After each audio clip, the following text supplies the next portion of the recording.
Next question करते हैं, अच्छा क्वेश्चन है ये। The motion of A particle of mass m is given by, ठीक है, पार्टिकल का मोशन की इक्वेशन आपको गिवन है। x इक्वल टू जीरो रहता है कब, जब टाइम लेस देन जीरो है, ठीक है, तो मैं अलग से लिख रहा हूँ। वो x इक्वल टू जीरो पर रहता है कब, जब टाइम क्या है आपका लेस देन जीरो, इसका मतलब वो रेस्ट में होगा, ठीक। t लेस देन जीरो के लिए वो हमेशा x इक्वल टू जीरो पर रहता है, तो वो ओरिजिन पे कहाँ क्या होगा, रेस्ट में होगा, ठीक। उसके बाद x क्या दिया है, a sine 4πt for t 0 to 1/4 second. तो दूसरी जो मोशन की इक्वेशन है वो दिया a साइन 4πt, और ये किस टाइम के लिए है, ये टाइम दिया है 0 to 1/4 सेकेंड, ठीक। तो t इक्वल टू जीरो तक वो रेस्ट में था, फिर t इक्वल टू जीरो से लेकर t इक्वल टू 1/4 सेकेंड तक उसका कुछ मूवमेंट हुआ है, उसके मूवमेंट की आपको इक्वेशन दी है, ठीक। उसके बाद क्या कह रहे हैं, and x equal to zero for t greater than 1/4 second, ठीक है। और फिर से x कोऑर्डिनेट क्या हो जाता है, जीरो, किस टाइम के लिए, 1/4 सेकेंड से ज़्यादा किसी भी टाइम के लिए। इसका मतलब वो फिर से कहाँ जाता है, रेस्ट में आता है। पहले भी रेस्ट में होता है, फाइनली भी रेस्ट में होता है, बीच में कुछ उसका मूवमेंट होता है, उसके मूवमेंट में जो पोजीशन चेंज होती है टाइम के साथ, वो इक्वेशन आपको दी है। Which of the following statements are is true, ठीक है। 5 स्टेटमेंट दिए हैं, इज ट्रू की जगह आर ट्रू होना चाहिए यहाँ पे। 5 स्टेटमेंट दिए, इसमें से ये चेक करना है हमें कि कौन कौन से स्टेटमेंट्स जो हैं वो ठीक हैं, ठीक है। तो एक एक करके चेक करेंगे। फर्स्ट स्टेटमेंट पहले चेक करते हैं। The force at t equal to 1/8 second, t equal to 1/8 second पे जो फोर्स होगा वो होगा -16π² AM, m उसका मास होगा। तो इसको फाइंड करते हैं, ए ऑप्शन चेक करते हैं। फोर्स निकालना है आपको, t इक्वल टू 1/8, 1/8 कहाँ लाई करेगा, यहाँ लाई नहीं करेगा, यहाँ पे लाई करेगा, इसके बीच में होगा 1/8, 0 और 1/4 के बीच में एग्जैक्टली होगा 1/8, ठीक है। तो आपको उस टाइम पे फोर्स पूछा है, तो आपको पोजीशन और टाइम का रिलेशन दिया, इसको एक बार डिफरेंशिएट करेंगे, वेलोसिटी टाइम का रिलेशन आएगा, एक बार फिर डिफरेंशिएट करेंगे, एक्सेलरेशन टाइम का रिलेशन आएगा। एक्सेलरेशन में मास से मल्टीप्लाई कर देंगे तो क्या मिल जाएगा आपको, फोर्स मिल जाएगा। फोर्स ही आपसे पूछा गया, तो एक बार डिफरेंशिएट करते हैं इसको। तो क्या आएगा इसका डिफरेंशिएशन, ए साइन का डिफरेंशिएशन होता है cos 4πt इंटू 4π।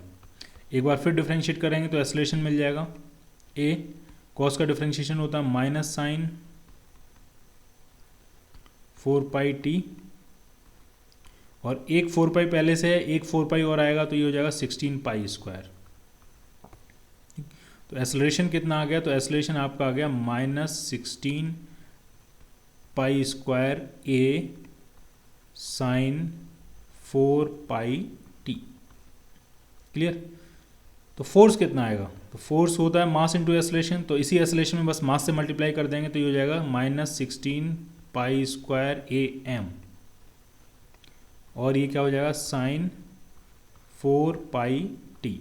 तो ये जनरल एक्सप्रेशन है फोर्स का टाइम के टर्म्स में, और टाइम कहाँ से कहाँ वेरी करेगा, t वेरी करेगा आपका 0 to 1/4, ठीक। लेकिन हमें तो एक स्पेशल टाइम पे आपको फोर्स पूछा गया, वो टाइम कितना दिया, 1/8 सेकेंड्स। तो हमें फोर्स फाइंड करना है किस टाइम पे, t इक्वल टू 1/8 सेकेंड्स पे। तो बस t की वैल्यू पुट कर देते हैं, -16π² AM साइन 4πt की जगह क्या पुट करना है, 1/8। तो 8 ये 4 से कैंसिल होगा 2 टाइम, साइन π/2, साइन π/2 होता है 1, तो ये पूरा टर्म क्या हो जाएगा 1।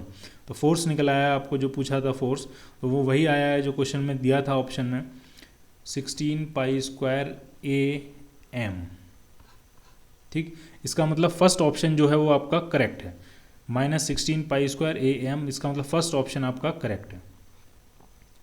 क्लियर। अब सेकंड ऑप्शन देखते हैं। The particle is acted upon by an impulse of magnitude 4π² AM at t equal to 0 and at t equal to 1/4 second, ठीक है। सिंपली ये पूछा गया है कि t इक्वल टू 0 और t इक्वल टू 1/4 सेकेंड पे पार्टिकल पे कितना इम्पल्स लगेगा, ठीक है। इम्पल्स इसलिए लगेगा क्योंकि t लेस देन 0 पे तो वो रेस्ट में था, और t ग्रेटर देन 0 पे वो मूव करना शुरू कर देता है, अचानक से मूव करना शुरू कर देता है। इसका मतलब उसमें किसी ने हिट किया हुआ, कुछ ना कुछ इम्पल्स लगा होगा, ठीक। तो इम्पल्स कैसे फाइंड करते हैं? तो जो इम्पल्स होता है, बी पार्ट अब हम चेक कर रहे हैं। इम्पल्स जो होता है, इम्पल्स का जो फॉर्मूला होता है, इम्पल्स इज इक्वल टू होता है चेंज इन मोमेंटम।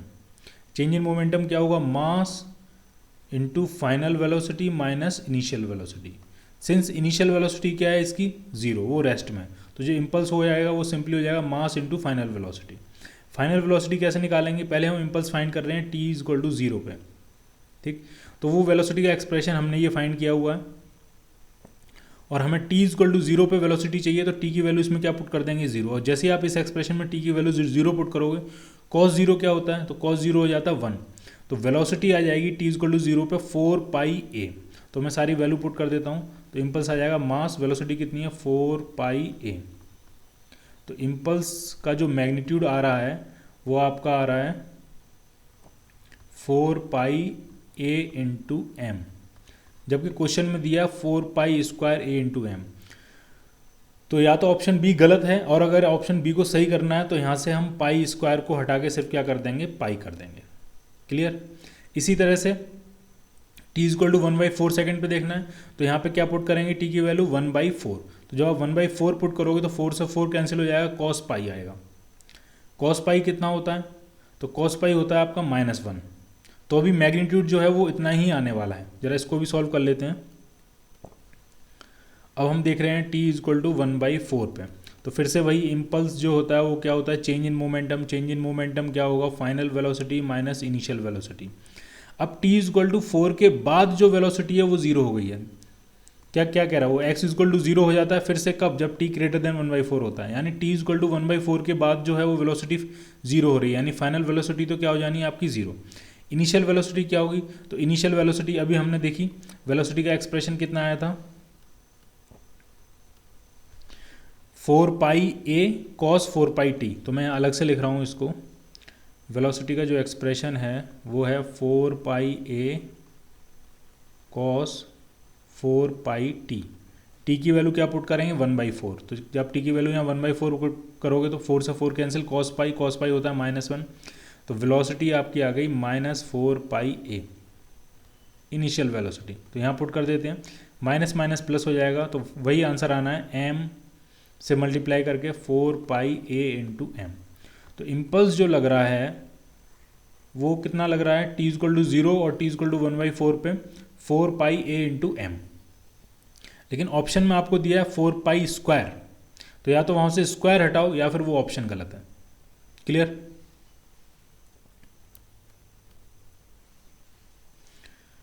तो बी ऑप्शन जो है वो डिस्प्यूटेड है, क्योंकि आंसर में उन्होंने बी को करेक्ट बताया है, लेकिन ऑप्शन में यहाँ पे पाई स्क्वायर है। ठीक, तो आपके पास दो तरीके हैं, या तो आप यहाँ से पाई स्क्वायर को हटा के पाई कर दो तो आंसर ठीक हो जाएगा, और अगर क्वेश्चन में चेंज नहीं करना है तो आंसर में से बी ऑप्शन कट कर दो। ठीक, जरा सी की तरफ बढ़ते हैं। The particle is not acted upon by any force, तो ये गलत है, हमने अभी फोर्स फाइंड किया है, फोर्स लग रहा है उस पर। The particle is not acted upon by a constant force, ये बिल्कुल ठीक है, फोर्स कॉन्स्टेंट नहीं है, फोर्स टाइम के साथ वेरी कर रहा है, ये रहा हमारा एक्सप्रेशन। इसमें आप देखो फोर्स जो है वो टाइम के साथ क्या कर रहा है? वेरी कर रहा है, तो फोर्स कॉन्स्टेंट नहीं है। ठीक, तो डी ऑप्शन आपका करेक्ट है। There is no impulse acting on the particle, अब हमने अभी इम्पल्स फाइंड किए हैं। ठीक है, at t is equal to 0 पे इम्पल्स फाइंड किया, टी इज इक्वल टू 1/4 पे इम्पल्स फाइंड किया, तो ये ई ऑप्शन भी क्या हो जाएगा? गलत। तो इसमें कौन कौन से ऑप्शन ठीक हैं? ए और एंड डी। बी क्या है? डिस्प्यूटेड है।